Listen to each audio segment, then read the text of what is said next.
Hello again, everyone, and welcome to another episode of Animation Fascination. I'm Mark Bibbert, and with me again, as always, Clifford Clark. Hey, how's it going? Pretty good, sir. It took a tiny bit of a hiatus for about a month or so, but coming back and filling people in with another news episode for October, November. And if people haven't listened to this episode or watched this show before, this podcast focuses on the world of animation. In each episode, we will feature all the latest news from around the animation industry and a main topic discussing a TV series, film, or something else. Whether it's traditionally hand drawn, computer generated, or stop motion, if it's animated, it is up for discussion to geek out about. So this week, yeah, like I said, we're going to kind of be recapping a bit of the news that's come out basically since our last news episode that we did. So the first two things I just wanted to briefly touch on were that on December 12th, we're going to be getting Guillermo del Toro's Pinocchio on the Criterion Collection. So pretty excited about that. Yeah, same. I'll put a link in our show notes for it too, but the art looks really cool. It's that like more of like a artistic, I guess, cover or poster that they had for it that those like illustrated. Usually the Criterion Collection covers are pretty beautiful. And I liked there's like a fold out for it too, where Pinocchio's nose like pops out like separately in the fold out. I think it kind of looks like uh, if people have seen the Princess Bride Criterion Collection set, how that kind of is made to look like a book as well, since Yes. Princess Bride is a book. I'm figuring they're kind of doing the same thing with this one from the looks of like the photos of the Pinocchio set. That kind of looks like it's kind of like in a book type of Yeah. set for that, and it's going to be on 4K, Blu-ray, and DVD options for it. So December 12th, that'll be coming out. And Yeah, stoked for that. also Pinocchio, but from Disney. I didn't even do this on purpose. I'm just realizing it now that they're both Pinocchio related things. Is that Super 7, who does a lot of like really cool like higher end collector items, like back when Pixar released Lightyear a couple of years ago. They essentially did like a life size, like what socks would more or less Yes. be in real life. And I remember they're always really cool, and I'd like these, but they're like kind of up there in price range. Like Yeah, so the they're one that expensive. yeah the one they have right now, it's low stock too. So if if this is in your budget and you would like to get it, they have a Pinocchio from they're like the original 1940s film from Disney Animation Studios. They have one that's like regular original Pinocchio, and then they also have a variant version of it that's the Pinocchio with donkey ears. So, and it looks really cool. It's $295. So there's that. But it's 16 inches tall. It's fully posable. It basically looks like if you were to jump into the animated film Yes. made by Disney, that this is what Pinocchio would look like. Exactly. They could have used this for the live action Pinocchio that they made. Maybe they did. Yeah, maybe they did. I Well, don't know. I still haven't watched that because you I'll be told me not to. grateful. So Be I grateful, trusted you. Mark. It's so horrible. Don't even bother. But The only thing the I've seen from it Pinocchio. is that. Sorry, I was just gonna say the Well, only thing I've please, seen after from you. it is that photo or like brief clip of Pinocchio looking at what I'm assuming is poop on the ground and him like getting really close to it. That's so I guess that's a metaphor for Yeah, it's a for it metaphor. maybe. Exactly.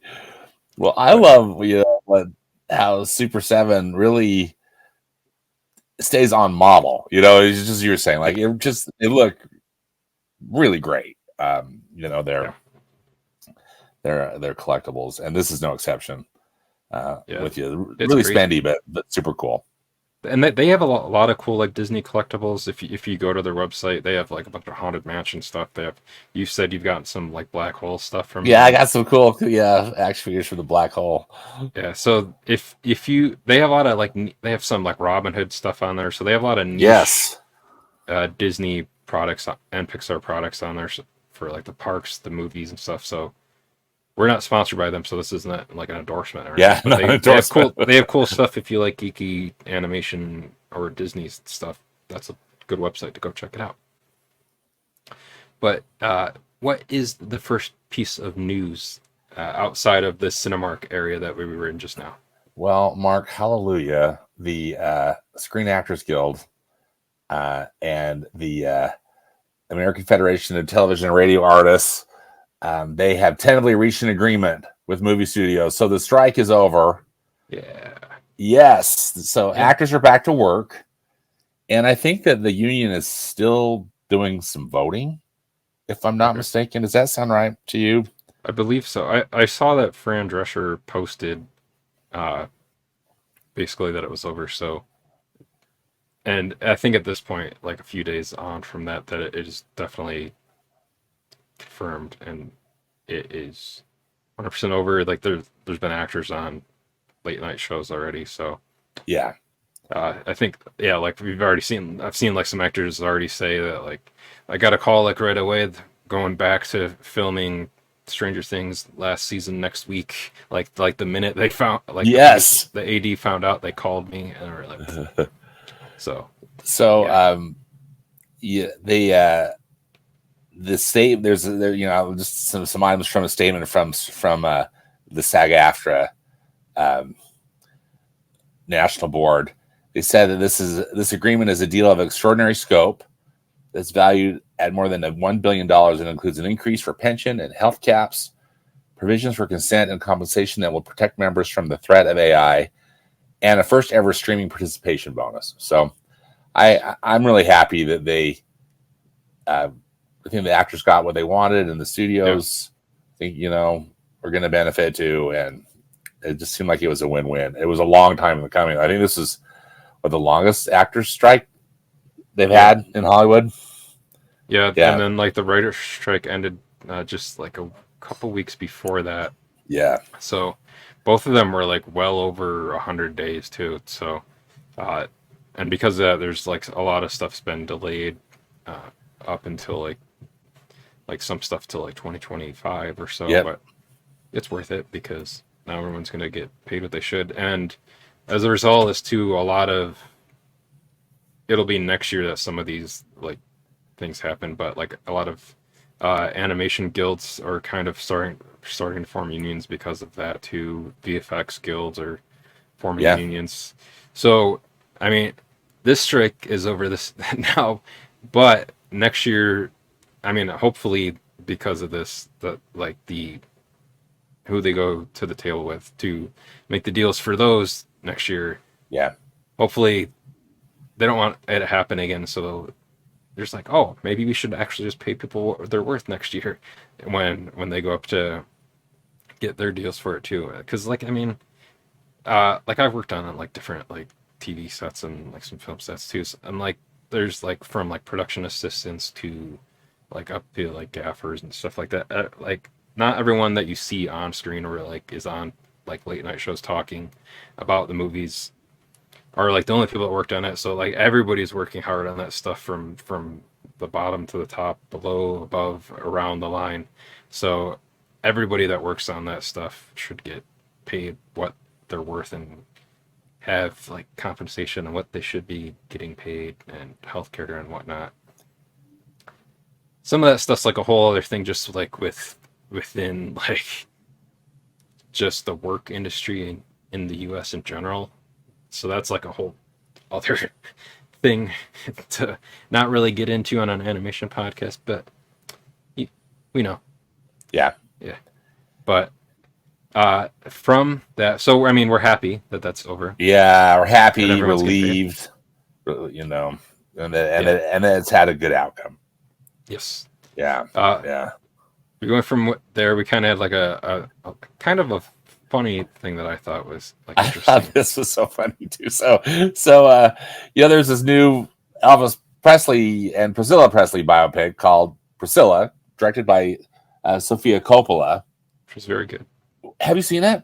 Yes, I saw it last week. I liked it. Oh, cool! I'm hoping to see it later this week. So, but it just looks cool, and plus I like Sofia Coppola's work. Yeah. So, but Jacob Elordi plays Elvis Presley, and he was on Jimmy Fallon because he can now, actors can now start promoting their films again, right? Because speaking of the strike ending, and Jimmy Fallon asked him about, his knowledge of Elvis, and Elordi confessed to him that what he learned about Elvis Presley was all from Lilo and Stitch, a Disney animated fic, which is funny. I mean, it's true. Lilo. Yeah, she was a big Elvis fan. It was a big Elvis fan, and I love how she's teaching Stitch to be a model citizen like Elvis was, and then of course she teaches him how to play the ukulele. He wears one of those Elvis jumps, scary jumpsuits. Anyway, I thought that was funny. And he's really good in the movie too as Elvis too. I actually haven't seen the Baz Luhrmann Elvis movie. I saw that one. Butler. I wanted to kind of watch it like right after to like maybe make it like a double feature, so like the two different kind of perspective highlights of it. I mean, they're definitely very different movies. Very different. Because Baz Luhrmann is one kind of a filmmaker and Sofia Coppola is a different kind of a filmmaker. Right. So obviously, but yeah, I mean, I've heard good things about the Baz Luhrmann. Yeah, the Baz Luhrmann film I thought was really interesting. I enjoyed it a lot. So I definitely will check that one out. But then the first bit of news on my side is the Frozen director is blown away by progress on the third installment and teases Chris Pine's. She teased Chris Pine's Wish villain, which is, as we all know now, very, very awesome. And also bears a striking resemblance to our friend Darren Butters. That's right. But yeah, like Magnifico, I have loved what I've seen from him, like in the trailers for that so far. But Jennifer Lee was talking about like within what they're doing for Frozen 3 that she's seen like from the first image of like what she's seen so far from the movie that she's very excited about what's coming from it. So, I mean, that's really all she said. But is that just that she's blown away on what they are doing on it. She's not writing or directing this one. Is that right? Yeah, she's just going to be producing, like executive producer. Yeah, she said, I don't know what I'm doing on it yet. I'm not doing anything except doing what I do now, which is we work on every project as a team, and I'm in there with creative. Yeah. Basically, yeah, because like she's the head of Walt Disney Animation. Yeah, she's the chief creative officer. Yeah. So like she wrote and she co-wrote and co-directed the first films. And so this one should be interesting because of the fact that she's not writing or directing on this, but it's just the chief creative officer there now. So, do you think that that'll give the third one like a different feel to it at all, or do you think just because she is still generally like the chief creative officer there that it'll still have the same kind of general vibe to it as the first two did? It's a really good question, Mark. I've wondered the same thing. It's like, are they just going to try to really mimic? My hope is that they're going to still bring in Bobby Lopez and Kristen Anderson Lopez, to write songs for it. But maybe they're just going to go in a whole different direction with that. I don't know. Yeah, I mean, you'd have to assume that they would, since they brought them in, like even for like the Frozen Fever. Yeah, and they worked on the Broadway musical. Yeah, so I have to assume that they would bring them back for that. Yeah, we'll see.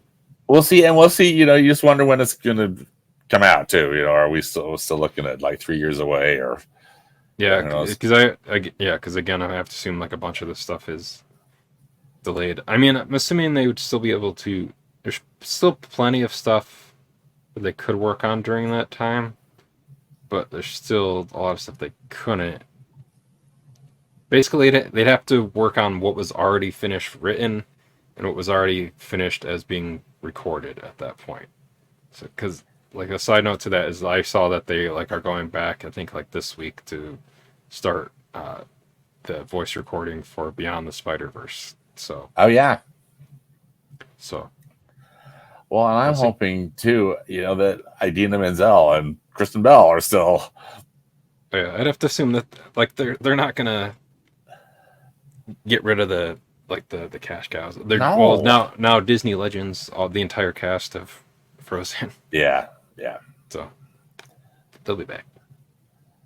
Yeah. They'll be back, and that's all good. So another more project that's coming out pretty soon is a television Christmas or a holiday special featuring the bad guys, that group of anthropomorphic animals from DreamWorks, from the 2022 animated film, The Bad Guys, which I liked. I thought that the film was Yeah, really fun. So this holiday TV holiday special, which is going to be on Netflix, it's a prequel.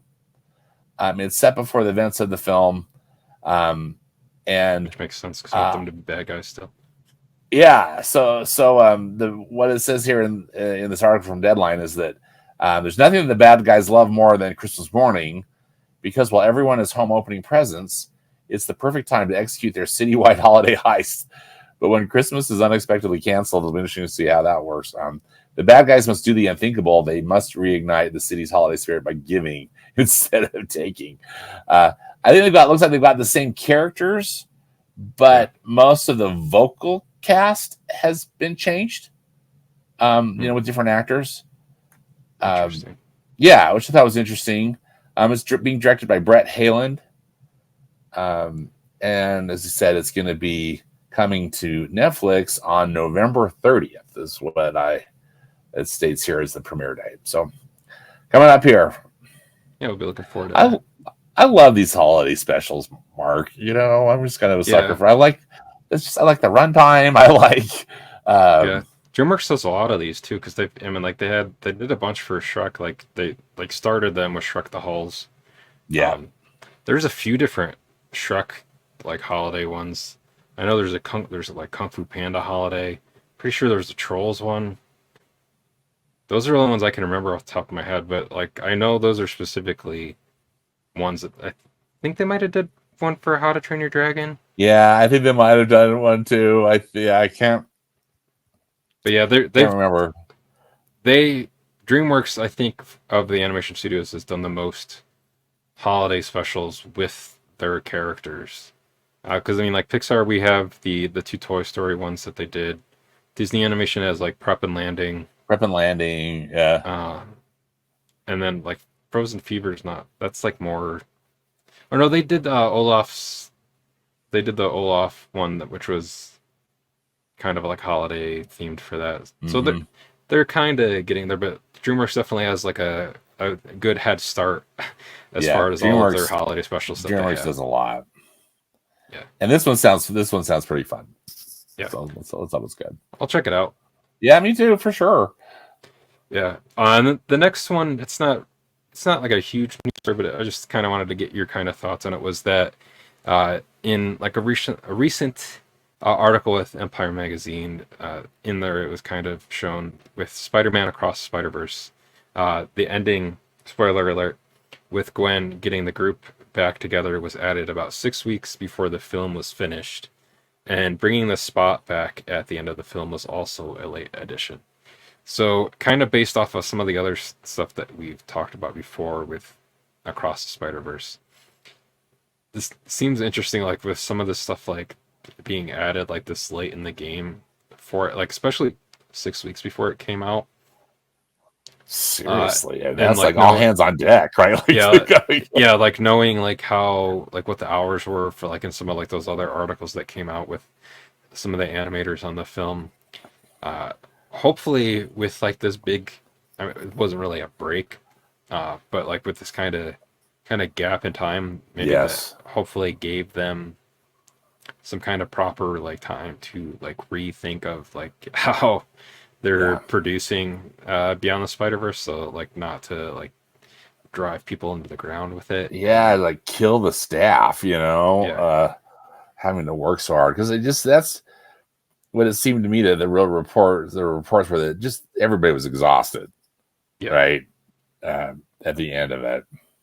And who can blame them, as we learn some more details Yeah. like this. But yeah, this is just, it's kind of interesting stuff, like especially with that, because I kind of wonder like what the ending was before that. If it was just the I stuff with know, that's what I'm Miles, wondering too. if Yeah. it was just Miles and then it like cut, which I guess that would feel like very. You'd be like, oh man, now I really need to see Beyond the Spider Verse. It would feel that like even more of like a cliffhanger, like at least with how it ends now with Gwen on the spot, and there you kind of get like somewhat of a resolution to the stuff within and across the Spider Verse, and with like a little bit of a setup going in to the next film from there.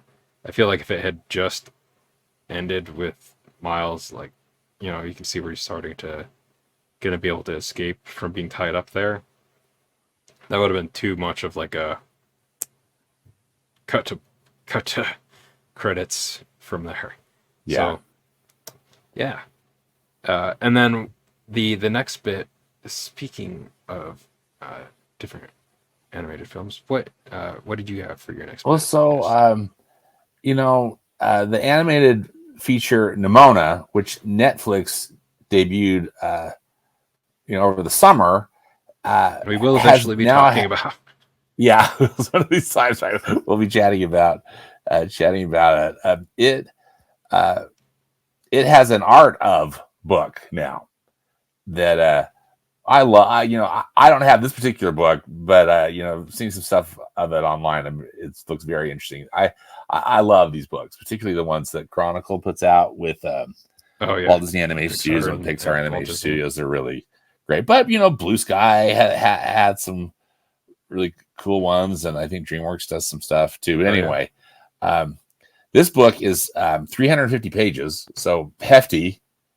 And it's a treasure trove of concept art, character designs, backgrounds, VFX breakdowns, and commentary from artists who worked on the film. So one thing just to know, or just to be reminded about Nimona, is that it has such a rocky road, on its way to its release, and it's Speaking been of Blue documented Sky. a lot. Yeah, speaking of Blue Sky, so it was well into production of Blue Sky when Disney purchased 20th Century Fox, and they shut Blue Sky down, as we all know, and this production got canceled. But several members of the Nimona team kept the dream alive, and were able to team up with Netflix and with Annapurna Pictures. And I don't know if they go by DNEG, if you say out of the acronym, but it's all in caps. Or DNEG, I don't know. Animation, which produced the animation for the final film, but they had to rebuild all the CG assets. Oh, geez. Also, but thankfully they didn't have to reanimate any of the film because the animation had officially started. But anyway, still, I think so. This book is not only the art of it, in a way, I think it's like a chronicle of the challenges that they had in keeping this project alive and bringing it to fruition. So anyway, pretty cool. I think available, where you buy your books. Yeah, that would be it, because of like kind of like the history with that and how it kind of switched midstream. That one would be a very kind of interesting one to check out, especially with that. I always wished that, like with some of like the Disney animated films or Pixar animated films that got announced, but didn't end up happening, that you could still get art of books for them, like Gigantic. Gigantic, or Newt. Yeah. It'd be cool just even if they maybe just made like an art of book, like I don't know, call the book like the art, like shelved the art of, and then there's like chapters of, because I mean they want to get to like finished versions of the films like the normal art of books would be, so it'd be kind of, I don't know, cool. Although there's probably like a whole legal rigmarole. There's gotta be stuff. Can't do that. But still, I'm with you. That would be really cool. Yeah. And so the next thing, Henry Selick was recently interviewed by People magazine, not just humans. But uh, he was asked, um, like if he, like how it's always brought up if for like a Nightmare Before Christmas sequel, and he said he thought it would actually be more interesting to do a Nightmare Before Christmas prequel. Because there might be a more interesting story there about how Jack became the king of Halloween Town. Yeah, Which I agree with that too, because like you I do can't, too. like I don't know what you really do as a sequel to Nightmare Before Christmas after like the events of that film, like unless you're like, oh, Santa Claus wants to take over Halloween, so Yeah. it's the Nightmare Before Halloween, but flipped. So yeah. Yes. But yeah, that could be, and like Chris Sarandon, who did the voice of Jack in it, said he would want to come back, like he would come back in a heartbeat to do that. So it's, I mean, I would, depending on like what they could do for the story for that, um, also because you'd assume that maybe Sally wouldn't exist in that one Right. yet either too, because she's only like created by Dr. Finkelstein Yeah. with like in that first film. Uh, that could be interesting, and obviously you wouldn't see any of like the whole kind of holiday tree area, because Jack doesn't see that until the first movie too.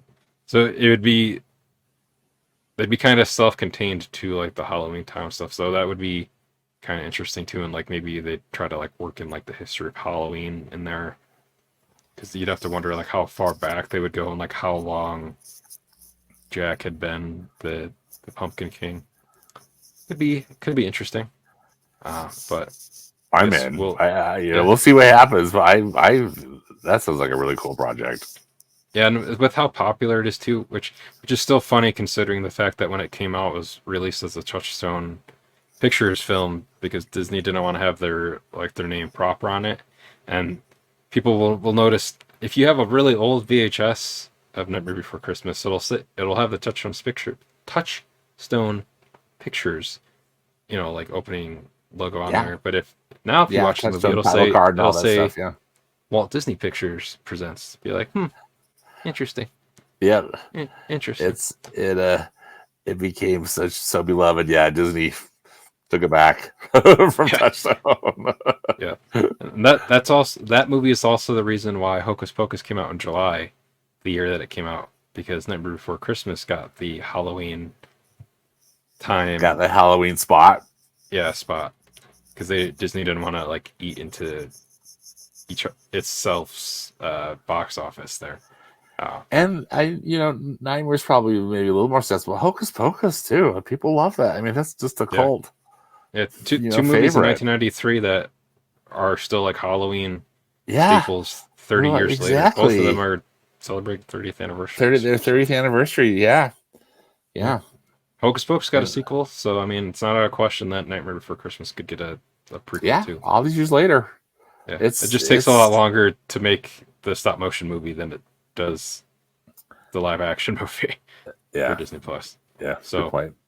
we'll see what happens there. But speaking of animated films, yet again, there's not really good segues in some of these things. So That's right. Just have to dive into it.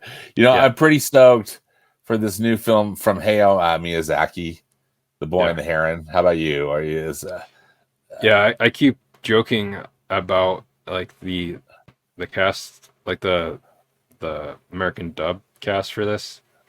I'll let you read off who's in it first, but then I'll Yeah, kind so of they've announced who's going to be in the American dub.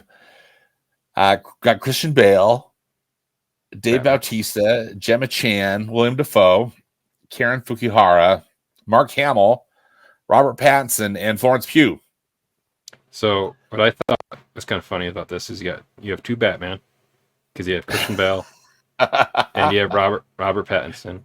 You Yes. have a Guardian of the Galaxy with Dave Bautista as Drax. You have an Eternal with Gemma Chan. You have a Green Goblin with Willem Dafoe, Yeah. and then Luke Skywalker or the Joker because you have and two the Batmans Joker. too. Yeah. And with Florence Pugh, you have a Black Widow as well. Yep. So between this, that just shows how many people have like starred in Marvel or DC films at this point with Yeah. the American dub cast for this. And like I know there's a lot of people that are trying to think of the correct word for it. You keep reading the story. I'm trying to I try to think of the word. Well, Oh, this sorry. film is going No, to hit theaters in U.S. theaters on December 8th. It's going in wide Yeah. distribution. It's been playing in film festivals and other places. I've kind of tried to stay away from reviews just because it's a good story. I want to go in on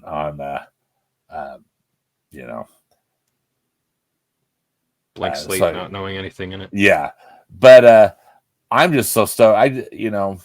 What is this? The third time Miyazaki is retired and come out of retirement? Yeah, to make a film, and I think he's already working on the next one after this too. Yeah. I was happy he didn't announce retirement after this film, that he's just still working. But I think that it looks beautiful. I mean, yeah, no surprise there. And then also, I wouldn't be surprised too if we get the option. They'll have some options if you want to watch subtitles. Subtitles instead of the English dub. But we'll see what they do. But yeah, that's what I was going to say. Is that I know there's purists that will only watch the sub version, or we'll watch both. Like my son will only watch the subtitled versions of. Oh, okay, yeah. It's getting an IMAX release too. Yeah, so there's a trailer for it.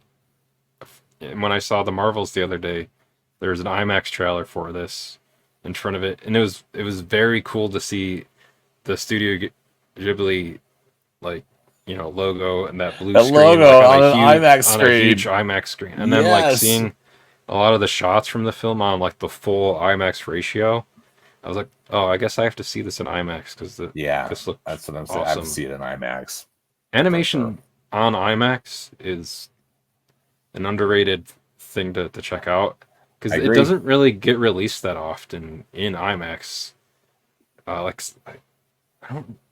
can't think of like the last one I saw. Like I know I saw Zootopia in IMAX, and I want to say I saw Lightyear in IMAX. I think. I think I saw Lightyear in IMAX. I think.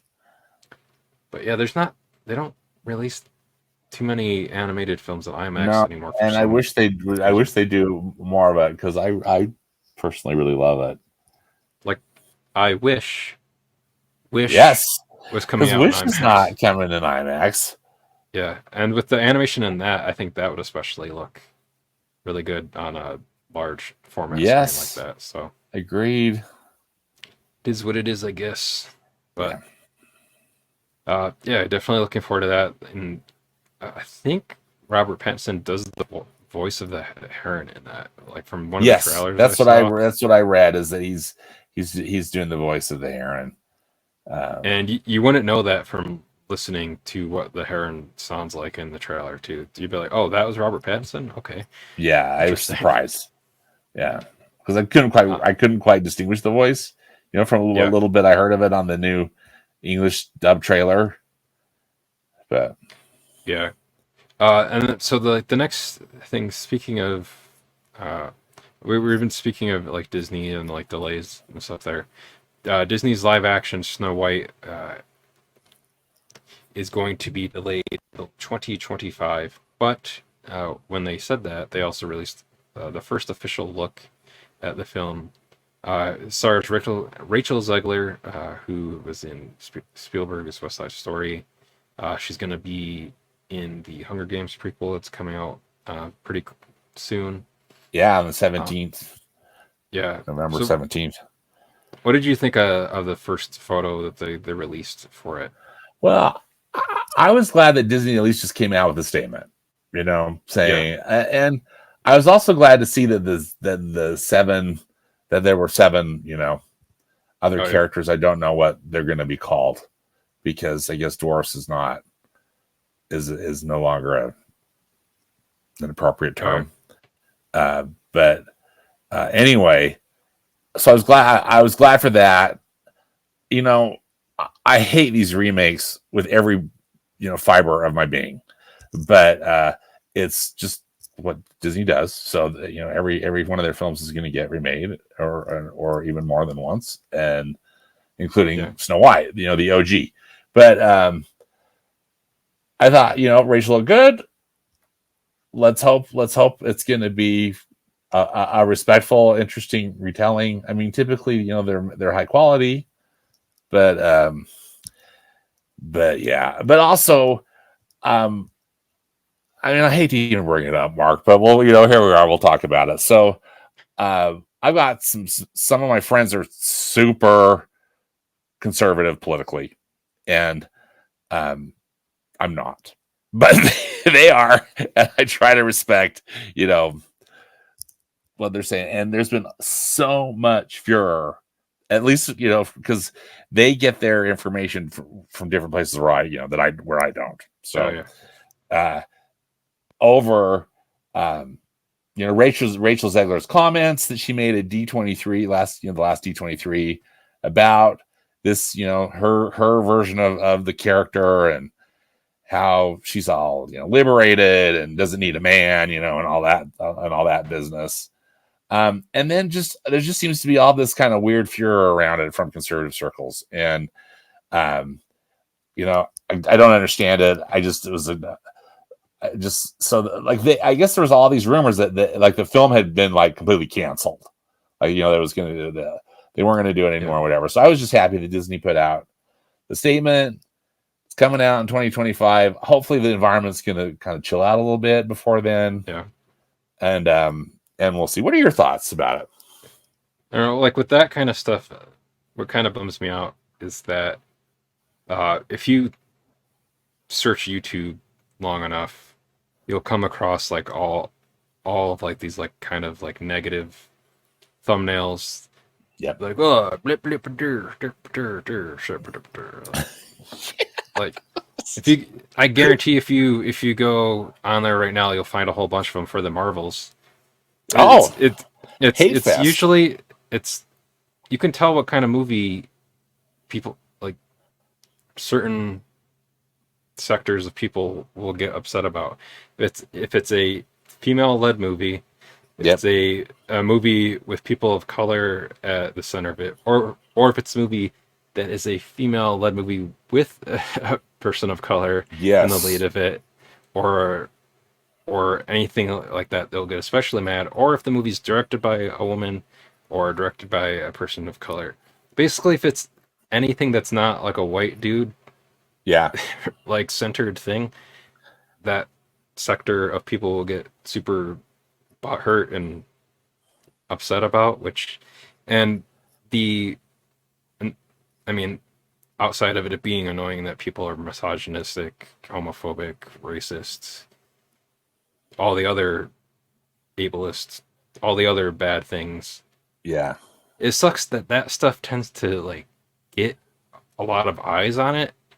And that's a bummer that negativity is like drives views, and like that's partly why like at least with like this podcast, or like Holdo, or like eventually when the Richmond Way Ted Lasso rewatch one I'm going to be doing starts up, I try to speak like honestly on stuff, and like how like whatever I watched like made me feel, but also be positive about it, but like not toxically positive about it, but like not being an a-hole, I guess. Right. Because not being a hater, Yeah, people worked on that stuff. People spent time on that, and if the movie's good, the movie's good. And if the story is good, the story's good. Like those same people I got upset about The Little Mermaid earlier this year. Like if it's a good faith argument for why something is bad, that's one thing. But if it's a bad faith argument based off the fact that you don't like that there's a woman in the movie, or the skin color, I mean, or I mean, it's just Yeah, it's so toxic. Yeah. And No. it's so unfortunate. But here we are. Yeah. Makes me sad. Yeah, same here, bud. And if you are one of those people that likes that negative stuff, then you can unsubscribe because I mean I don't really want you to listen Yeah, anyway. that's not how we roll. Yeah. But segueing from that, I don't even where were we? Oh yeah, the next one was for you with the Yeah, Charlie so Brown. Apple, as in the computer company and of course the media company, now holds the rights to the late Charles M. Schultz's Peanuts catalog. And I think it's been fun that Apple TV has been playing a lot of the animated specials. Yeah, and they've made a few too. Yeah, and then they've made a few. They've partnered with Peanuts Worldwide, which I think is the trust of Charles M. Schultz, and then Wild Brain Animation Studios. So they've made speaking of short, they've made some kind of shorts, but they have finally greenlit their first feature film, and again, this will be Apple TV Plus working with Peanuts Worldwide and with Wild Brain. Steve Martino, who directed the Blue Sky one, is back, and he's going to be directing this film. Bonnie Arnold is producing it, and if I'm not mistaken, Bonnie Arnold worked at Pixar. Yeah. Does this sound right, Mark? Yeah, I believe so. Yeah. And just from the first image from this too, it feels like you could watch the Blue Sky Peanuts movie. Yeah. And then, at least from the image from this, it looks pretty similar into like the style. Yeah. I really liked the Blue Sky Peanuts movie too. I thought it was terrific. I thought they worked so hard. I think you and I talked about this back in the day, but they worked so hard to capture the look of Schultz's drawings, but in 3D, in 3D, and I thought it looked great. And I'm with you. This concept art looks really fun. The Peanuts, they go to New York, is what happens. So the Peanuts take Manhattan or whatever it's going to be. But I'm in. It sounds super fun. Well, also what I love is that Charles Schultz's son, Brian, is one of the writers, and his son, his son is Brian. It's Craig Schultz is the name of Charles Schultz's son. Okay. And then his son, so Charles Schultz's grandson, Brian, is working on it, and then Brian's writing partner, whose name is Neil, and I'm trying to spot his last. I guess Cornelius Uliano is his name, but anyway, they also worked on the Peanuts movie too. That one from Blue Sky and from 20th Century Fox. So anyway, it's in good hands. It doesn't give a release date, but clearly it's going to be on Apple TV. And my hope is that Apple's going to put it out on the big screen too for a bit before it's on the streaming service. But we'll see. They didn't announce any voice cast for it, did they? No, they didn't. Okay. At least in the materials that I'm looking. I'm assuming it'll be different because from the Peanuts movie to this, they always find kids, right? Yeah, because I remember. Now he's more famous for playing Will Byers in Stranger Things, but Noah Schnapp did the voice of Charlie Brown in that first film. But obviously his voice has changed since then, and I'm assuming because they have I don't know off the top of my head, but they've had the voice cast for like some of the shorter specials they've done on Apple TV Plus, so maybe they'll just keep that cast that they've been doing for that, because I mean, why change it if they've been doing a good job if the kids are still sounding the way they want them to, exactly, why not? Yeah, so I'm excited about this project. Yeah, I'm looking forward to it too. I have to check some of the other ones out, because I know there's like the Auld Lang Syne one, there's the Marcy. Yeah. So they're like called Snoopy Presents. Yeah, and they look a tiny bit different than like the Blue Sky one and like what the concept art looked like for this one. Um, they kind of almost have like a more shadow effect to them, like for like Yeah. the layered, like I don't know, like the background looks like it's more like of a 3D like environment with like the 2D hand drawn Peanuts gang kind of like layered over that. I don't know if I'm describing it that well, but like that's kind of from like what I've the bits and pieces I've seen of those. That's kind of what those look like.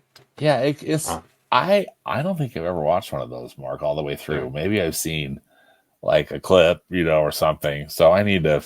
we're not selling this really well. I Uh, know, but here we are. We're both fans, and and we need to do. Need to go watch those Snoopy yeah, presents that are available. I think there were like four that yeah, at least they listed. and they have all the classic short And then they have holiday classic shorts on there ones, too, like the Thanksgiving Great and the Pumpkin Christmas and Christmas. Halloween. The Great Pumpkin. Yeah. The So if you're Charlie looking Brown for them, Christmas special was my favorite.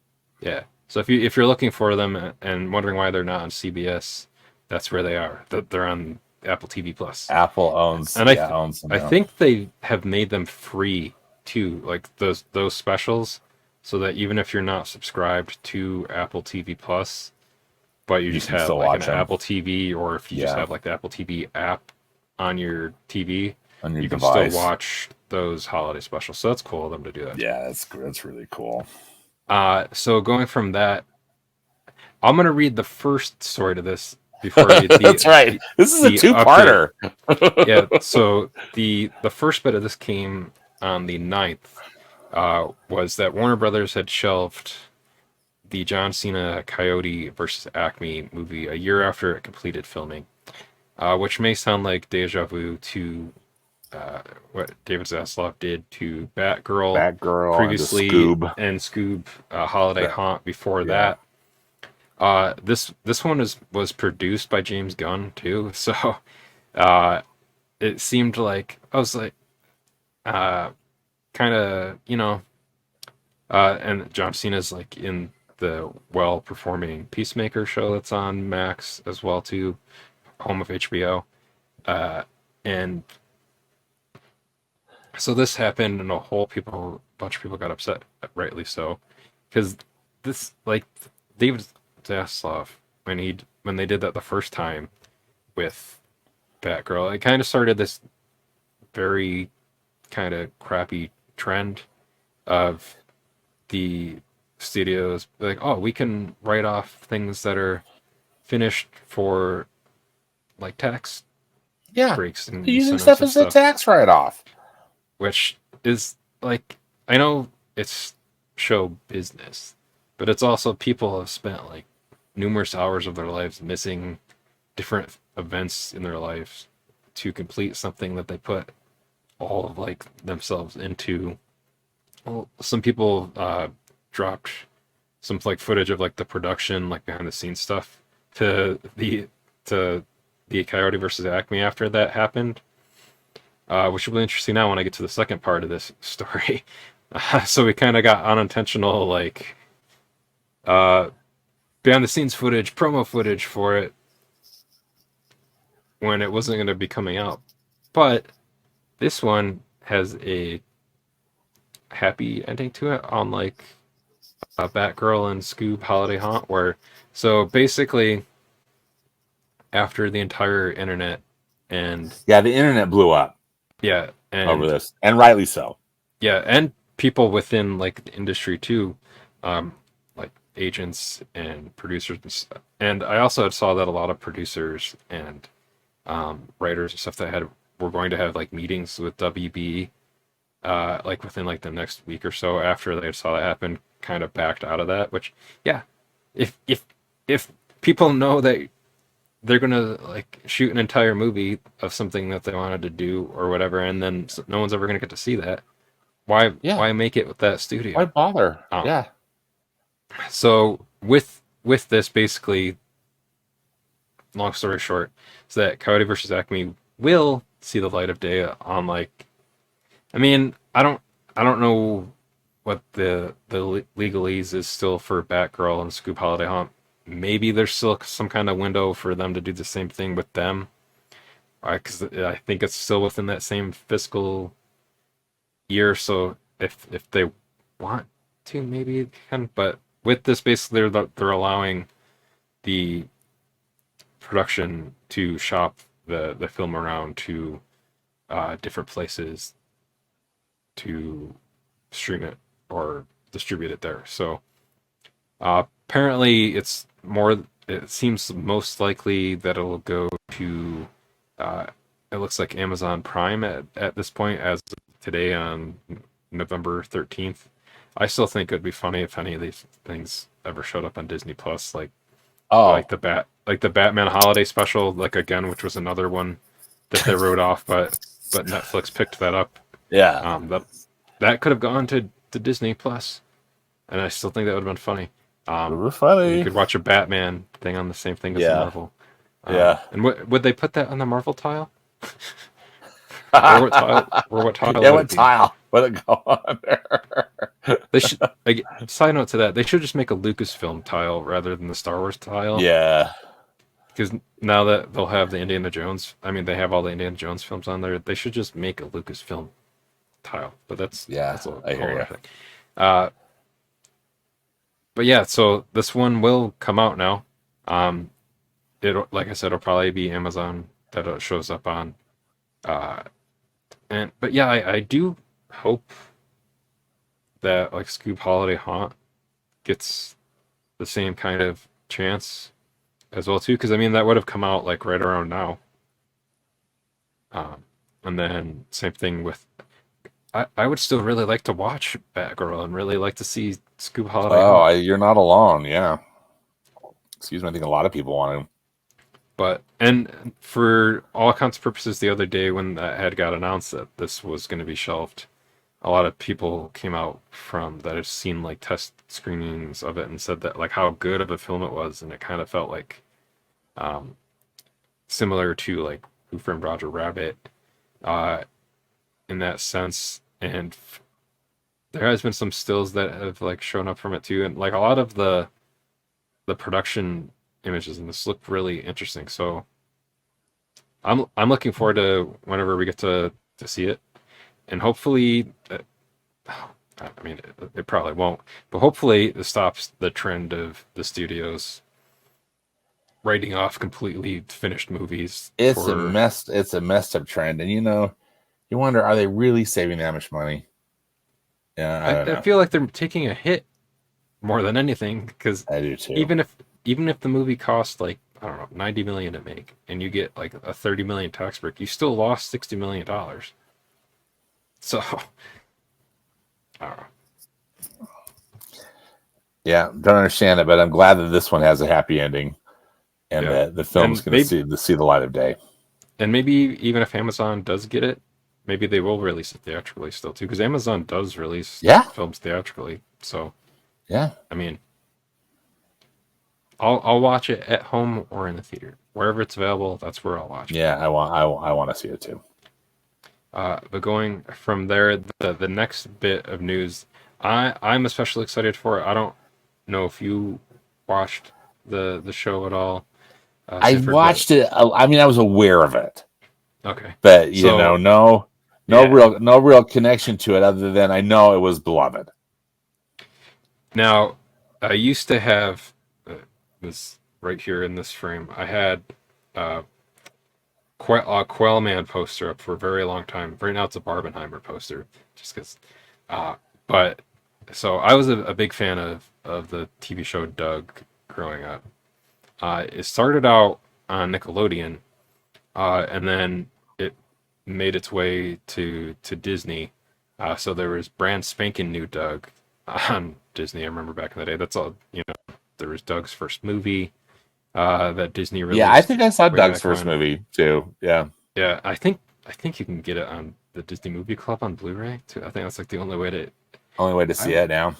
Yeah, because I don't think it's even on Disney Plus. I'm Which maybe not it will sure. be put on Disney Plus because apparently a Disney Plus sequel series is in the early works. And the series would focus on the kids of Doug and Patty Mayonnaise.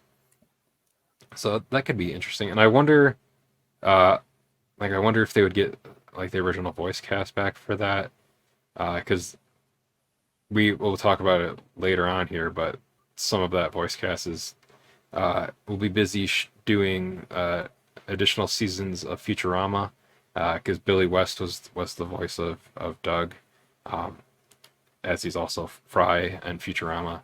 Uh, so I don't know. I mean, I'd watch this. To me it feels, because I liked Boy Meets World when I grew up too. It's Doug was essentially the animated Boy Meets World to me when I was growing up. Because Yeah.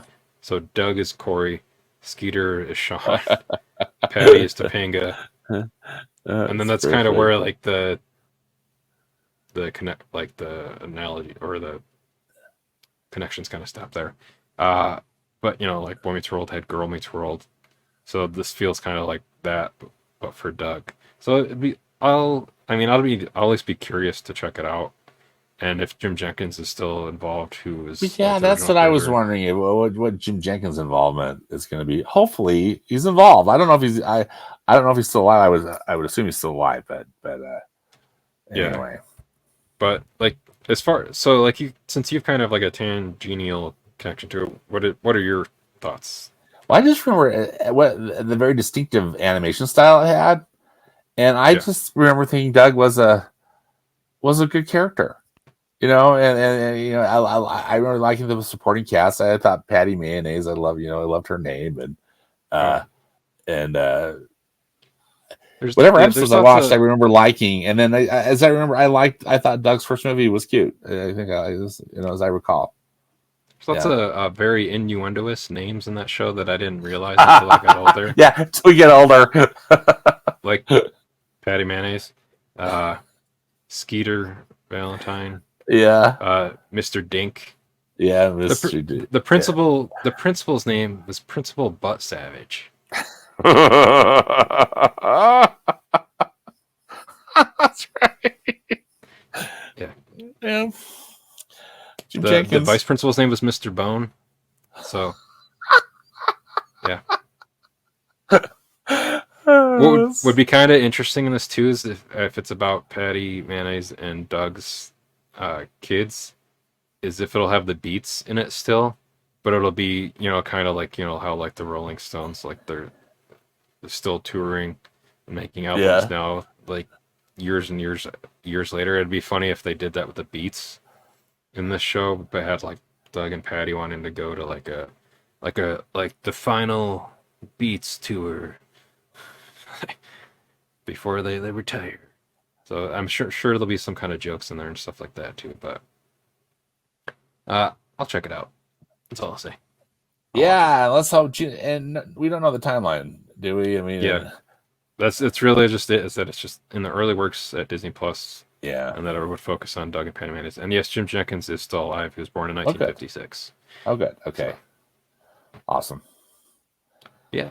Speaking of So, animated series on Disney Plus, and see Disney this one Plus, has a nice segue. there's a segue. So, I think it was in 2020 that we learned that Walt Disney Animation Studios was working on a Tiana series, as in Tiana from the Princess and the Frog film. Yeah. And then then we haven't heard much about it. So it sounds to me like there's been all sorts of some creative churn going on. It's still being produced at Walt Disney Animation Studios.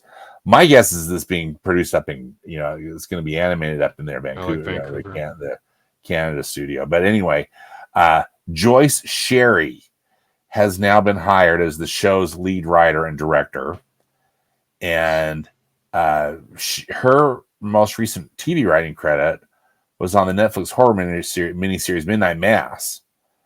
She's also written and directed some short films. And she also won the 2020 Slam Dance screenplay competition for her feature Sweet 16 and was selected for the 2021 Sundance Institute Screenwriters Intensive. So she's got some chops, clearly, and hopefully she's going to be able to bring this project to completion. No timeline's been listed. My guess is that Disney's trying to get something ready by the time they reopen Oh the yeah, Tiana's Bayou Adventure. Tiana's Adventure, and in their U.S. parks. Yeah. But anyway, it doesn't say anything about the storyline or what other characters are going to be. The official description is that uh, the show will follow Tiana as she sets off for a grand new adventure as the newly crowned Princess of Maldonia, but a calling to her New Orleans past isn't far behind. Whatever that means. Yeah, and there's that one like image of her like on a boat. Yeah, like she's running. She's got some kind of different outfit on or whatever. I mean, it looks like it's a fun shot. I mean, a fun drawing. I just hope it isn't Pocahontas too. Ooh. That's what kind of vibes I'm getting from that synopsis and that one concept art we got. That would be really bad. Well, and Disney's also announced that there's going to be Disney Plus series, more from Zootopia, but I think Zootopia is also getting a full blown sequel, right? Like a feature film. Yeah, because there's that Zootopia Plus where it's there's a Zootopia Plus. Then Big Hero 6, but we had that Baymax series. I don't know what else they're gonna do. Yeah. A Moana series, I think, was announced. Yeah. That was before. Although they're still doing that because Alahi Karaho, I probably just butchered her last name too, and I'm sorry. She's gonna. Well, I mean, besides being in the Mean Girls musical that's coming out in January, she said she was going to be doing she had recorded voice work, I believe, already for the Disney Plus series. So at least they're in some stage of development for that where she's already recording dialogue for that show. And she's a producer on the live action one with Dwayne Johnson reprising his role of Maui. Yeah. So that's going to be so weird that the live action version of that comes out like, I don't know, less than 10 years after the animated film came out. I gotta try to be positive, Mark, but those live action scenes just kill me. But I bet they kill the Disney animators too. And then I think I didn't put this in the notes, but there's like some rumor that they were doing a live action Frozen. Oh no! Yeah, I wouldn't be surprised that gets announced. But they have to at least wait until Frozen 3 comes out before they do that, because you can't cross the streams. Yeah. But I am excited with this Tiana show that it looks like it's gonna be hand drawn and like in the same style as the Princess and the Frog film. Yeah, that's what I'm hoping, that they're gonna still do it in a hand drawn style, and we'll see what kind of characters. And also, from what they've teased, there's going to be a lot of animatronics in this new Tiana's Bayou Adventure ride. I don't know if they're just like reskinned, animatronics from Splash Mountain, but still, you wonder if maybe there'll be some new characters that they put in the ride that are also going to be in the show. Who knows? If Imagineering, Walt Disney Imagineering is working closely with Walt Disney Animation Studios, they probably are, but I guess we'll see. We'll see. One other cool thing I want to mention too, Mark, and I don't really have a lot to say about this, but there's been a trailer released. Netflix is creating a Tomb Raider animated series. It's called Tomb Raider: The Legend of Lara Croft. It's coming in 2024. Haley Atwell is going to be the voice of Lara Croft in this series. And Netflix put out a teaser, and there's no dialogue in it, but the animation sure looks good. Have you seen the teaser the new Tomb Raider? I mean, I know it's been out for a few weeks, but it looks cool, I think. Yeah, I think they released it like a few days after we read the last news episode. Yeah. Of course they did. But yeah, I like Haley Atwell. I mean, for people that may not know, she's Peggy Carter in the Marvel series.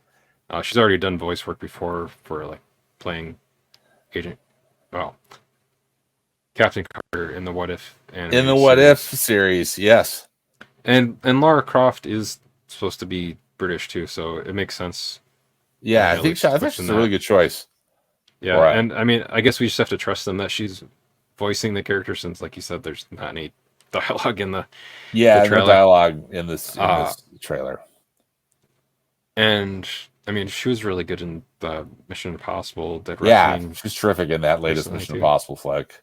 So, yeah, I mean, that's mostly the reason why I'll probably check this out is just because I like her as an actor. So, uh, I'll always check it out because of that. So we'll see. The animation looks interesting on that too. Yeah, So I thought it looked good. yeah. And speaking of voice actors and animation, the with Justin Roiland no longer being involved in Morty, Rick and Morty had to be revoice casted in the show. So the people that took over for Rick and Morty were Ian Cardoni and Harry Belden, respectively, for the show.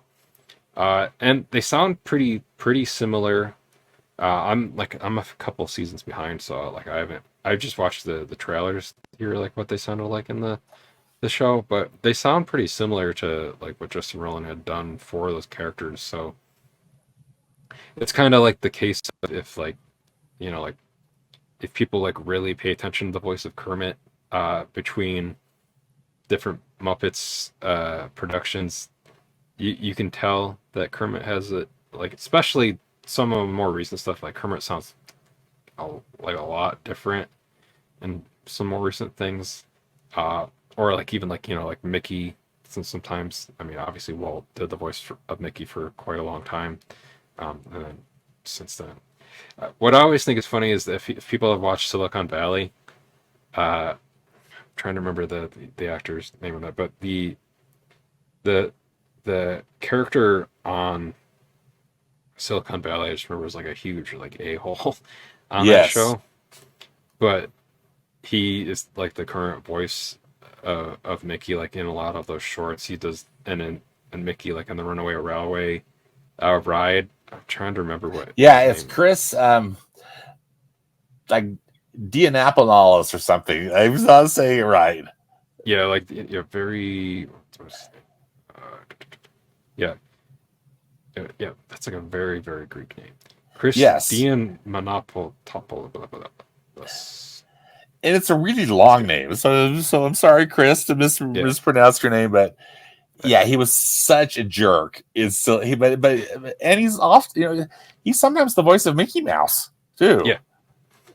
So yeah, it's funny. So, I mean, I know obviously you're an actor; you can do multiple jobs. It's just Right. funny that like And they talk that. about a Yeah, varied career, yeah. He's different roles that he gets to play. I think he's very good. I just picture him on the set of Silicon Valley, randomly like dropping into the Mickey Mouse voice, doing some of the same dialogue. So that Silicon Valley dialogue, yeah. Yeah, which would not be stuff Mickey would normally Which would say. not be family, yeah. Too family Yeah, friendly. yeah. But the another thing that Stanford is a big fan of is Disney live action remakes. So Gargoyles is looking like This one might be interesting, though. To be honest with you, this one, yeah, it could be and I, and I especially have from a the different writer that they feelings. have for it too. Sorry, I have different feelings about the TV series being, getting kind of reinvented versus remaking an animated, a venerable animated classic. That's where I really get my undies in a pinch. Yeah. But anyway, So at one point, I think that it had been that like Jordan Peele was going to be involved with our Gargoyles reboot of some sort on live oh action. yeah, I'm not sure if he's involved with this. It doesn't seem like he is. But with this, the Gargoyles are getting rebooted as a live action series by the writer of The Nun and It. So it's the Hollywood Reporter reported that Gary Dauberman is teaming up with James Wan's Atomic Monster to produce a live action version of the series for Disney Plus. It says that Dauberman is set as a writer, producer, and showrunner for the new series, with Atomic Monster helping to produce the show. And then it follows in the footsteps of other live action roots like One Piece. Though Gargoyles is distinguished by being based on an American animated series rather than anime. Uh, I wonder if Greg Weisman will be involved with this at all, since Yeah, he was like heavily, I mean, creator producer of like the original series, and yeah. on I a wonder. I past wonder about episode that of too. Animation Fascination. So if you want to Oh, that's right. hear Cool. us talking to Greg Weisman, you can go back and listen to that old episode of Animation Fascination. But yeah, it could be interesting, and I wonder if they would get any of the, because obviously I'm assuming the gargoyles will be CG characters in this, so that'll be interesting to see how they, like, what the budget for the show would be, because that'd be a lot of CG, unless Yeah, they figure out some kind of prosthetic makeup that looks good that looks for that. certain Yeah, that'll shots. work. Yeah, That'll be the interesting thing to try to get. Yeah, because if you thought She-Hulk needed a lot of CG for that series on Disney Plus, now imagine there being like 7 or 8 characters of gargoyles like that. So I almost wonder if that's what I'm wondering, if like they're gonna have to like do something in the story, be like, oh, like when at night when they come alive, they're they can be in human form if they want to be, and are only gargoyles if they need to turn into that to fight, so, so that they don't need to be gargoyles all the time right. on screen, or they're just off screen and you see shadows of gargoyles changing and stuff. Because Yeah, like I wonder if they'd have like Keith David come back, and like the rest of the voice cast from like the animated series to do like, well, the character is CG. yeah, But I guess we'll see. That should be interesting. It definitely See, this is like some of the stuff that I wish they kind of would do live action remakes yes. of, is See, that exactly. like Treasure Planet, Atlantis, Lost Empire, like stuff that like there were already good movies or like good Yeah, TV series, but like could lend themselves to being like really cool live action films. yeah. Like even Black Cauldron, if they did that as like a live action movie, that could be That could cool. be super cool. But Yeah. we'll see. But I, no, they're doing Aristocats and stuff like that, where you're just like, what? although that one I'm curious about because Well, because Questlove is of directing. Yeah, Questlove is so cool. So so I that feel one like he might, might have his yeah, own like twist on that. So we'll see. that one could be super cool. Cautiously optimistic on these until proven otherwise, basically. That's a good way to do it, Mark. I admire that. So, speaking of TV, Futurama just continues to rock. It's been greenlit for 2 more seasons. Yeah. So seasons 13 and 14 have been greenlit, and it's going to still be on Hulu or Disney Plus, right? However, they're going to work Oh that yeah. out with Disney taking over full ownership of Hulu. But each of these seasons, 13 and 14, are going to have 20 episodes. So and then season 12, I don't think has yet to air, or have they started? Have they started showing Yeah, episodes from it's season 12? They yeah, have, it's haven't already on. they, on Yeah. on Hulu? But anyway, it's great. And I think Futurama. I've got to. I mean, it's a show that I liked back in the day, and I think some of these new episodes, at least some of the things that I've seen, have been funny. They just it's worked. They've um, been making kind of fun of timely stuff like cryptocurrency, Oh yeah. COVID pandemic and stuff. Anyway, and so anyway, I'm stoked about that. What are your thoughts about Futurama staying alive on Hulu? I'm so behind on it, but I'm just glad that the show keeps sticking around. Yeah, me too. Um, Gets canceled, brought back, canceled, brought back, canceled, brought I back. know. It's had quite a history for Yeah, so sure. uh, it'll be around for at least another 2 years. So Yeah. Yep. that'll be good for that. And then the last bit of the news before we get into the trailers was that Disney Plus has confirmed that season 2 of What will premiere this holiday season, Holiday season, though a whatever date that. hasn't been specified. Yeah. So it could be December 31st, right? yeah, I guess sometime within the next month and a half. So, and I kind of have like some kind of idea of like what I want to do for covering that too. Is that we might do crossover episodes with our friend Vactor's channel, the Vactorverse, where we might. I'm not sure like how they're gonna drop. I'm assuming they're gonna drop one episode at a time. I don't know, but and then we'll cover each of those episodes as they come out, and those will be like on both of our channels. But I guess keep an eye out for that. But yeah, that's really all we know so far about What If coming out next month, later this month. Yeah. I don't know what you consider the holiday season. I know. It seems like is that anything between like Thanksgiving and New Year's? But yeah, we'll see what happens when it happens. But from there, we're gonna start talking about the trailers for this week before we start wrapping out the show. So the first one is for the documentary Pencils versus Pixels, which I think is a really kind of awesome idea for a documentary. It's also narrated It's an illusion. You just can't wait to do more. by Ming Na. Got Kim Smith in it. It speaks to everyone. But yeah, Ming Na, voice of Mulan, was in Mandalorian, Agents of S.H.I.E.L.D. Yeah, she's basically been in every kind of like corner of like the Disney. She's had quite a Disney career, yeah, for sure. Yeah, The voice, the voice of the original Mulan. yeah, and then she was in the live action Mulan too. No one had Yeah, any idea how yeah. this would change everything.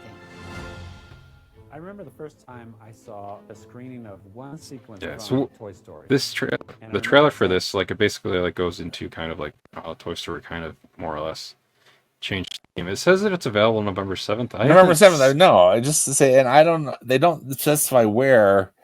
I don't know if it's going to be on some kind of streaming service or you're going to have to rent it, digitally. I don't know. I don't know how you're hoping to get some revenue from it. But anyway, it sure looks like it's quality, and the people that they've interviewed, at least the ones that they show in the trailer, it's the A-listers in the animation world. Yeah. So I'm really looking forward to seeing this. I'm trying to check really quick to see where you can find it. Yeah, so it looks like. Okay, yeah, so it looks like you can rent it on basically all the places that you can think of that you'd be able to rent it. So, Okay, so like iTunes or whatever you. yeah, Prime, Apple TV, YouTube, Vudu, Okay. Microsoft, Oh, that's cool. Google Play. So yeah, now available. So you can watch it right now if you wanted to. Outstanding. So Put that in the queue. Yeah. And then the next one is for Wish. That's going to be coming out later next week. November 22nd, just the day before Thanksgiving. Yeah, I think you said there was supposed to be. I think there's like early screenings. I think that there's like an early screening, like a kind of like a classic sneak preview on the 18th, Saturday the 18th. So yeah, if you're able to, and it's like playing in your area, I would say try to check that out. I'm here. Now if you can. Just, 1 second. Now, Once upon a time stood what's your kind of stance on it right now, based off what have you seen from like the trailers and what? Well, I'm intrigued, and I think it's one of those. I feel cautiously optimistic about it. You're right. I think from what I understand, given that this is the 100th year, of the Walt Disney Company, and specifically Walt Disney Animation Studios, right? That the team at Disney was really trying to create a feature film to come out this year that really pays homage to the past, but also sets them for the future. And I think the animation style looks very appealing. I hear there's a ton of Easter eggs, throughout. I've read, some of the reviews after the world premiere that happened a few days ago. Oh yeah, because some And, of the embargo is out. Yeah, some social media.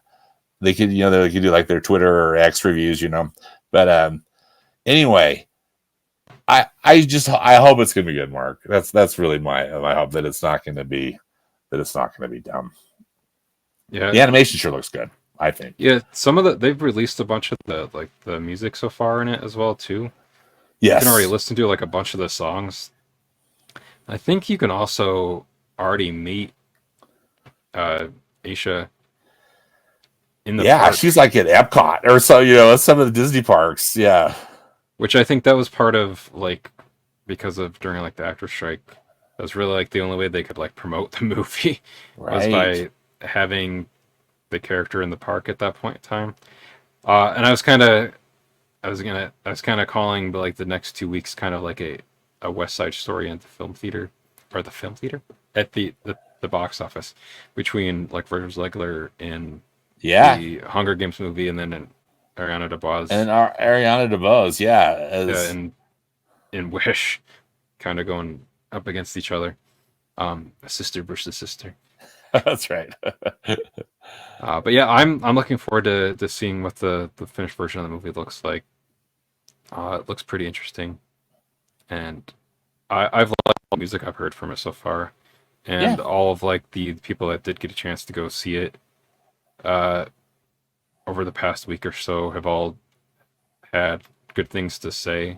Yeah, I think the majority of the comments have been pretty positive. Of course, there's always, some bad reviews, but you wouldn't expect anything else, right?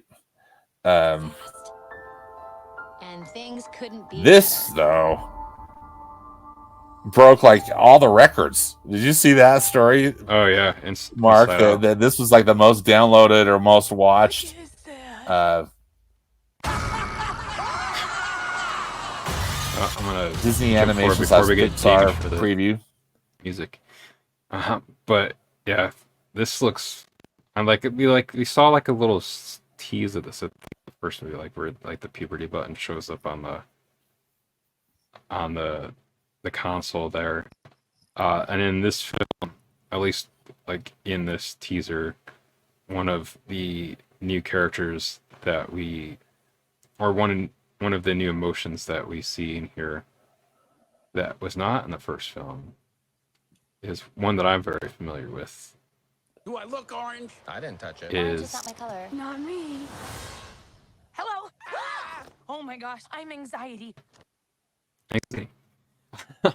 And Anxiety is voiced by Maya Hawke. This seems to be a very Stranger Things cast episode.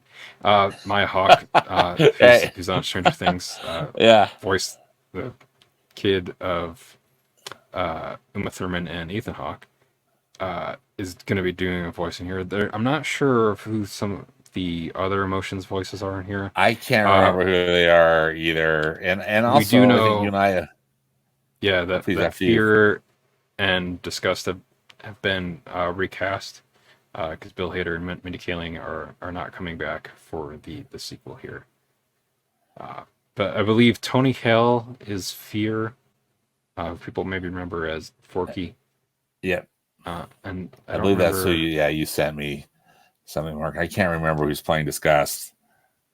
Yeah, I can't recall. I don't recall her name. Like I haven't seen her in as many things. Let me look up really quick. Lisa Laperia, Disgust. Okay. And you had sent me something where it said apparently Amy Poehler was offered $5 million plus additional fees and bonuses, while the rest of the main cast was offered.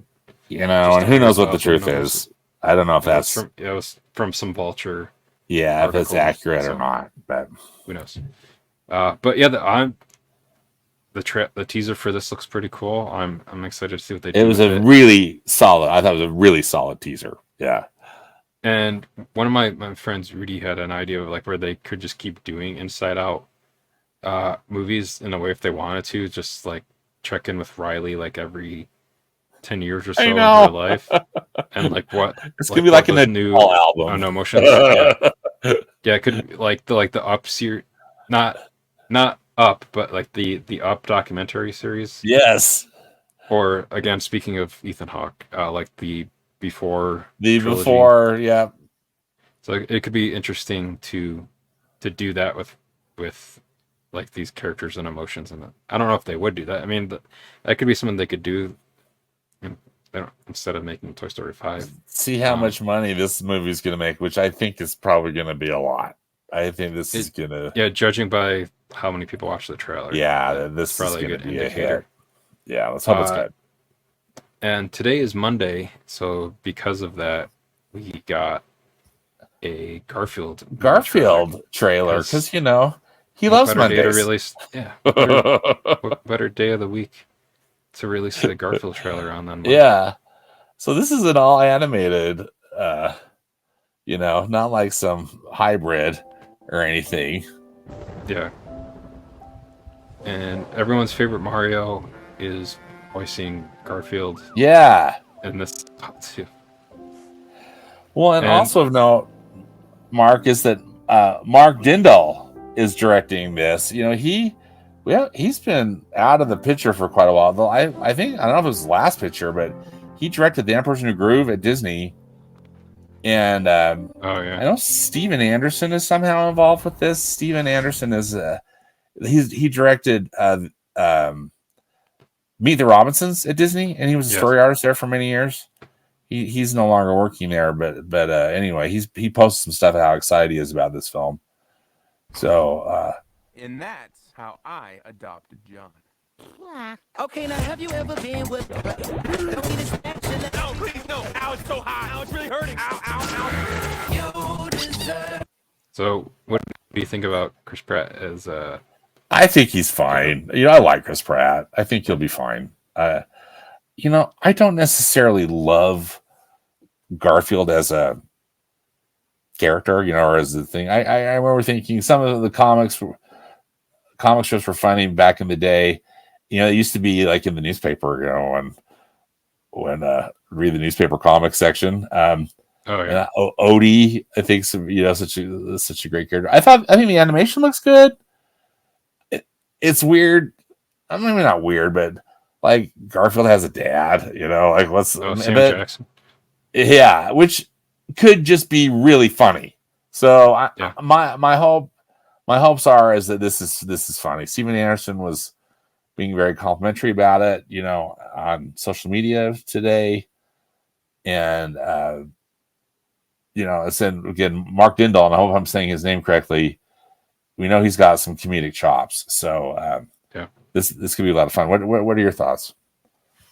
I think it looks interesting. I liked that kind of whole opening to the teaser trailer that we got too, with like the younger Garfield and showing little baby Garfield. Yeah, and showing them meeting each other for the first time. A little bit of Odie that we got.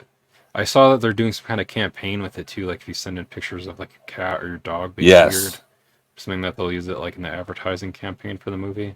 Yeah. So I might do that with Sylvie. I don't know if I sent you the video, but there's a bit the other day. Sometimes like when ambulances or cop cars or fire trucks drive by and she hears the siren, she'll try to match pitch or tune with the sirens from those vehicles and howl back at it. And howl. But she did that the other day, and she did it, and then she trailed off, and she was like, wow, wow, wow, wow. So it sounded like she was meowing. Yeah. So it almost feels appropriate to send that video in for the Garfield. Because it said it was open to dogs, too, at the end of the thing. So, you totally should. We'll see what happens. That would be funny if Sylvie ended up in a Garfield commercial. I'll watch it.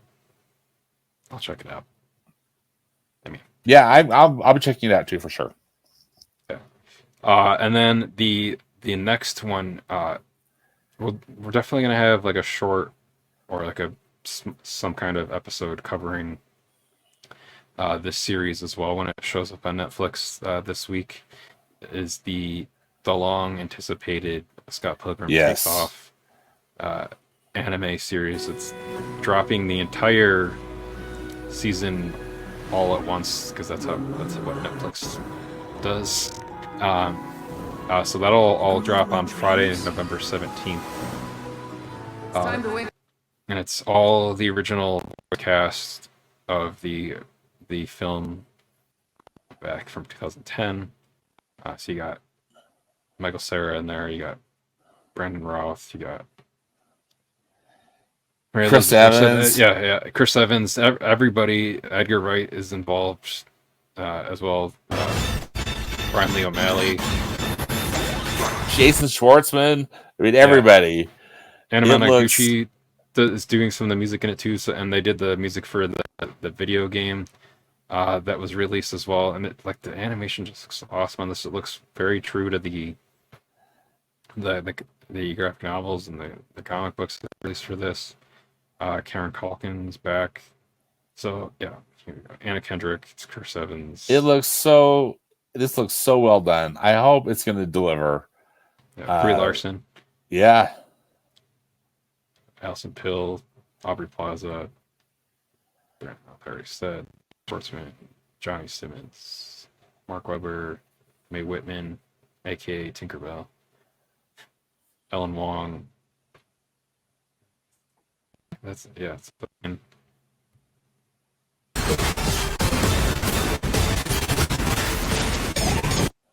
just looks awesome. I'm really looking forward to it. I don't remember like what time of the day that Netflix drops their stuff. Yeah. but- See, I was just going to ask you, what time does Netflix drop? Do they drop kind of like midnight, Pacific time? I don't remember. Yeah, that I'm not sure. I think it's midnight. So if that's the case, then But which time zone? I think it's midnight West Coast. Okay. So it'd be 1 a.m. for me and you. Yeah. Yeah. So I don't know. We'll see. But I still don't like that whole thing of like with dropping everything once that. How they drop. I'd rather everything. savor it. Yeah, enjoy it. Like I've really liked that what Disney Plus has done. The ones Yeah. for the most part, one episode a week. And especially now, more recently with Ahsoka and Loki, what they did with changing like what time they would drop it rather than like at that time at like midnight or whatever. Yeah. Where they would drop it at 6 p.m. Pacific. Yes. So like that's awesome. It is great. So you can watch it in the evening. You don't have to stay up all late or screw up your sleep or whatever. Yeah. And then another live action remake of an animated project with that's got a lot of I think people interested in this, myself included. with Netflix's Avatar: The Last Airbender live action series. This trailer I thought looked legit, Mark. Yeah. And Patrick and I are still on season 3 of the show, but like this is, obviously season 1. So I've seen all this stuff in animation already. I think it looks pretty spot on, and Well, from what I think we talked about this, in other episodes, but now just being able to really see this, it looks like that they are showing a lot of care and love with the source material. yeah. I'm still, again, cautiously optimistic again for this too, because the original Avatar creators left the live action project in it, kind of like halfway through shooting it. So we'll see why, maybe. Right, eventually. exactly. You might see why, and that's too bad. But yeah, I think like from what I watched, what I've seen so far of the show, I mean, again, I'm in season 3, and what it looks like is that it looks pretty faithful to that. The cast all looks good, and looking forward to seeing if it's good or not. And then the last trailer is for Jurassic World. It's Jurassic World sequel series. So they had the DreamWorks had the animated series for Jurassic World. Like they've done like a few of these. It's the same Yeah. character, so it's Jurassic World Chaos Theory. It's set before Dominion, but it's after Fallen Kingdom. And it's so if you watched like the other animated series, it's part of the Camp Cretaceous. So it's like a sequel to that animated series, and in this, I'm trying to remember the character's name. Like Patrick and I watched that whole first season, and actually really enjoyed it. It's like surprisingly pretty adult, like some of the storytelling in it, and dark with some of the stuff they did there, and as well, Colin Trevorrow is involved with the show too. So I like what they've done with this as well too, because it's kind of this like tangential story, and it's like it is canon to stuff within like the live action films as well too, and the main character from the Camp Cretaceous series is like aged up in this, so you see how like time's kind of passed between the first Jurassic World and where this takes place after Kingdom, before Dominion, like within that kind of gap in time within the Jurassic universe. And I would like to get back to watching like the rest of this. They just released the season so fast though, because I think there's like 5 seasons of it, and they came out like in the past like 2 years. Yeah. So there's like two It's a seasons, 2 seasons a year, I think, or whatever. But I was like, wait, they're already in season 5 of that? We just watched like season 1 of it last I year. was gonna say, didn't season 1 just But it says this comes out in 2024. It doesn't have a release date beyond that. But I guess I'll have to catch up with the other seasons of it and check that out before it comes out, because it was pretty good, and I liked the animation and I liked the characters, so we'll see what happens. But that'll wrap up our trailers, and then as we close out this episode of the show, we'll give you some of our quick recommendations. So mine this week, I had a couple. The first one was the Once Upon a Studio short that got released in between our last episode and this one. That it was about 15 minutes. It's on Disney Plus now. I really enjoyed it. What did you think of it? I don't think we talked Oh my about gosh, we haven't talked about it, Mark. I loved it so much.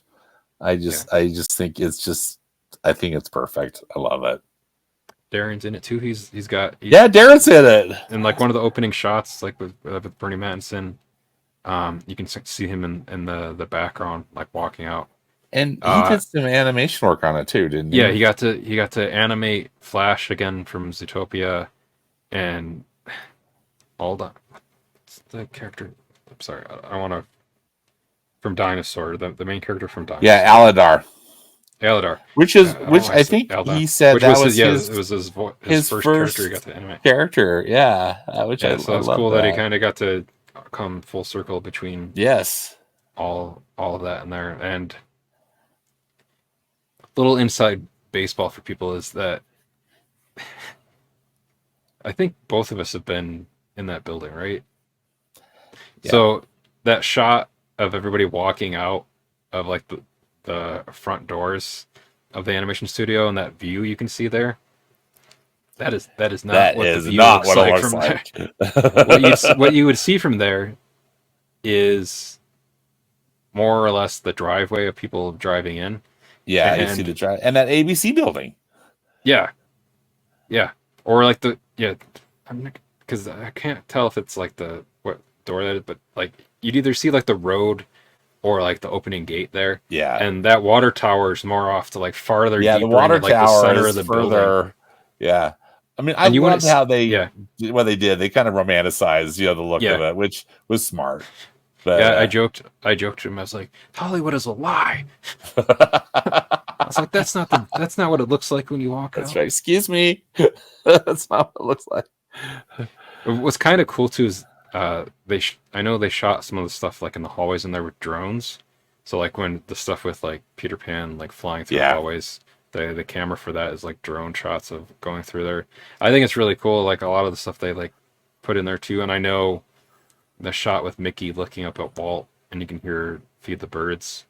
That Richard Sherman recorded that new in Walt's office. What's Walt's office? Yeah, On the piano he used to play. Yeah, pretty awesome. There's a couple of bonus features, one about Bernie Manson and one about Richard Sherman on Disney Plus, in the extra section. Yeah, and I've been following. Okay. Yeah. Well, I'm sorry. What's that, Mark? I was going to say something up. Go ahead. There were. Sorry to interrupt you, but I've been following one of the directors on Instagram, and I can't remember his name, and he's been posting all sorts of really cool, like behind the scenes stuff about, because this is a complicated short. Oh yeah. With the number of characters that they decided to include, and some were 2D and some were 3D, and and they just anyway, it's really a terrific piece of work. Then they have some featurettes on YouTube as well too, like showing some of the voice cast. I saw someone comment too, is like, I feel bad for whoever had to figure out the relative scale of characters to one another within this, between like Eldar to Tinkerbell to like Gus. Like trying to, it'd almost be cool to see an infographic of the height chart for the I love that. Exactly. Yeah, but yeah, I would highly recommend it to anybody who hasn't watched it yet. It's fantastic. It's on Disney Plus now too. And I think the plan still is it's going to play in front of Wish in theaters, so I'm excited to see it on the big screen. So good luck with your little kids that you might be bringing to Wish when a 15-minute short plays in front of the 2-hour movie. But I like having animated shorts in front of stuff. That's good stuff. I do too. And then the next two things I'm just going to touch on really quick is the How It Should Have Ended release one for Spider-Man Across the Spider-Verse. So check that out. Big fans of them over here. And then so far have enjoyed the first 2 episodes of season 2 of Invincible. And I think we might do some kind of coverage of like the first half of that season in the next month or so too. So be on the lookout for that as well. But those are my recommendations. And then what are you wanting to recommend this week? So I just want to recommend a film. I have recently rewatched the anime Tokyo Godfathers. This came out in 2003, directed by Satoshi Kon. And just as a shout out, there's going to be a 4K restoration of it that's going to be playing in theaters on December 11th through 13th. Nice. It's part of the Anime Expo Cinema Nights thing that they've been doing, and you can get tickets at AX-Cinema Nights, so NIGHTS.com. But this is such a good film. I think it's a Christmas movie, and it's about, if you can believe it. And I think kind of an interesting storyline for an anime film, but it's just set in modern day Tokyo, and these 3 homeless people find a baby, like a newborn baby, in the trash, and they feel. Have you seen this movie, Mark? Ever? I actually have not seen this. It's really great, and it's it's making it sound like it's this tragedy, but it's very happy. It feels almost like a Charles Dickens novel in that all these characters are intertwined and all these people are kind of coming in and out of the story, and you can't, and in a way, I mean, of course you have to suspend some disbelief, just because in a city as large as Tokyo, like how would you even run into the same person, twice? But it works, and it's really it's a very unusual anime, and I think a strange but wonderful Christmas movie. I'd highly recommend it if you haven't seen it. I'll put it on the list. Yeah, I'll check it out. Yeah. Or maybe I'll try to go see it in theaters. I know. I want to go see it in the theater. Yeah, I noticed it's playing at some theaters in the Salt Lake City market, so I was happy about that. I just went to that website, that AX-Cinemanights.com. Yeah, because random aside did that is that I saw James Cameron also announced that they're releasing a 4K restoration of The Abyss. One night only. That's the only James Cameron movie I haven't seen. Oh, so cool.